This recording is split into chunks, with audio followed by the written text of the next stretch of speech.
Hello friends, आज हम foot यानी कि पैर के अंदर होने वाले पेन के बारे में बात करेंगे। पहले तो हम फुट की बात करते हैं तो पैरों में टोज होते हैं, हील होती है, एक आर्च होती है, सोल होती है। इस प्रकार से ये अलग अलग पार्ट्स होते हैं।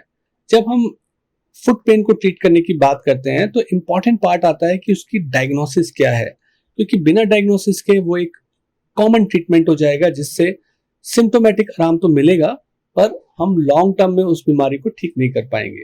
तो उसके साथ साथ हमें हिस्ट्री भी लेनी होती है कि कोई शू कैसा पहनते हैं, लाइफ स्टाइल कैसी है, भागना दौड़ना होता है या स्टेगनेंट लाइफ है, जंपिंग या जॉगिंग की हिस्ट्री तो नहीं है, कोई रनिंग डांसिंग की हिस्ट्री तो नहीं है। एज ज्यादा होती है तो आर्थराइटिस की तरफ हम सोचते हैं, और अगर यंग एज है और सिम्टम्स किसी डिजीज वाली आर्थराइटिस की हो रही है, क्योंकि एक तो ओल्ड एज वाली आर्थराइटिस होती है, एक डिजीज की वजह से यंगर लोगों में भी आर्थराइटिस हो जाती है, जैसे यंगर मेल के अंदर स्पेशली यूरिक एसिड। उसके अलावा शुगर तो कहीं डिरेंज नहीं है, साथ में कोई नर्व के ऊपर डैमेज तो नहीं है किसी भी प्रकार से, वो हम पता लगाते हैं। कोई टिंगलिंग और नमनेस की सेंसेशन जो नर्व से जुड़ी है, अगर उसके अंदर प्रॉब्लम आ रही है तो हम नर्व की इंजरी सोच सकते हैं। फुट के अंदर कोई एबनॉर्मल कट्स, अल्सर, सोर, घाव तो नहीं दिख रहा है तो वो हम उस डायरेक्शन में डायग्नोसिस बना के चलते हैं। पेशेंट अगर ओवरवेट है, ओबीज है, फ्लैट आर्च के साथ है, फुट में आर्च नहीं है, तो हमारी डायग्नोसिस उस डायरेक्शन में जाती है। अगर कोई भी ओवर यूज या इंजरी की हिस्ट्री है तो हम स्प्रेन के बारे में सोच सकते हैं, फ्रैक्चर के बारे में सोच सकते हैं, टेंडन पे इन्फ्लेमेशन यानी टेंडिनाइटिस के बारे में सोच सकते हैं।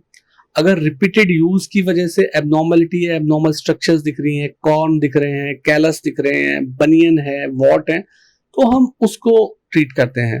कई बार टो के नेल के अंदर प्रॉब्लम आते हैं जिसके लिए एक छोटी सी माइनर सर्जरी करनी पड़ती है, इनग्रोन टो नेल्स, जहां टो नेल एबनॉर्मली बड़े होके सॉफ्ट टिश्यू में इम्पिंच करके पेन, स्वेलिंग और इन्फेक्शन भी कर देते हैं। उसके साथ साथ स्वेलिंग तो नहीं है फीट में, तो क्या रीजन हो सकता है जिसकी वजह से स्वेलिंग हो रही है, तो फिर हम उस कॉज को ढूंढ के उस स्वेलिंग को ठीक करते हैं। अगर नर्व के ऊपर फुट को, फोरफुट को प्रेस करने से पेन हो रहा है तो हम मॉर्टन्स न्यूरोमा की पॉसिबिलिटी लेके चलते हैं। साथ ही टो अगर बहुत ज्यादा मुड़ा हुआ दिख रहा है तो उसे हैमर टो बोलते हैं, उसके लिए ट्रीटमेंट अलग होता है। हैगलन डिफॉर्मिटी एक पोस्टीरियर पार्ट ऑफ हील में होने वाली एबनॉर्मल स्वेलिंग है जिसको हम बोलते हैं, और जो एक्सरे में पता लग जाती है। या उनको कोई आर्टीरियल डिजीज तो नहीं है। शरीर में दो तीन तरीके की नसें होती हैं, एक जो खून को ले जाती है नीचे और एक वापस हार्ट में लेके आती हैं।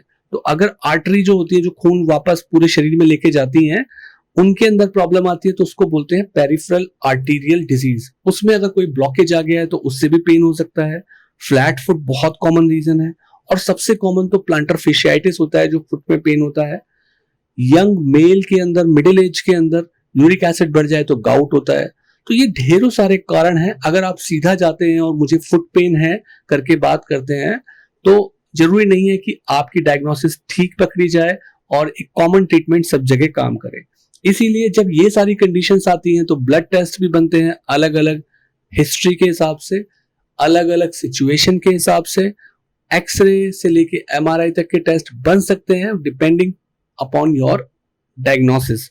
ट्रीटमेंट में अगर इंजरी होती है तो पहले 48 घंटे में आइस एप्लीकेशन से बहुत आराम मिलता है, लिम्ब को एलिवेट करके रखना पिलो के ऊपर, उससे आराम मिलता है। उसके बाद आप गर्म कर सकते हैं सिकाई। एनासाइड मेडिकेशंस दी जाती हैं। अगर डिफॉर्मिटी है फुट में तो प्रोटेक्टिव पैड या प्लांटर फेशियाइटिस जैसी चीज में सिलिकॉन सोल या हील दी जाती हैं। कई बार कास्ट लगाने पड़ते हैं, वॉट है तो वॉट को निकाला जाता है। मतलब कोई डिजीज ऐसी है कि जो मेडिसिन से ठीक नहीं होगी तो उसके सर्जिकल ऑप्शंस पेशेंट को दिए जाते हैं। जो डिजीज मेडिसिन से ठीक होती है तो उनके मेडिसिन ऑप्शंस बताए जाते हैं। कुछ डिजीज होती हैं जो किसी फुट को एबनॉर्मली यूज करने से होते हैं तो उसके ऑप्शंस बताए जाते हैं। स्ट्रेचिंग की एक्सरसाइजेस बताई जाती है, स्ट्रेंथनिंग की एक्सरसाइज बताई जाती है। तो फुट पेन में ऐसा नहीं है कि सबके अंदर एक कॉमन ट्रीटमेंट हो जाए। हमारा फोकस होता है कि क्या रीजन है, क्या डायग्नोसिस है, उसके अकॉर्डिंग ट्रीट किया जाए, सो दैट कि आपको मिनिमम मेडिसिन के साथ और लॉन्ग टर्म रिलीफ मिले।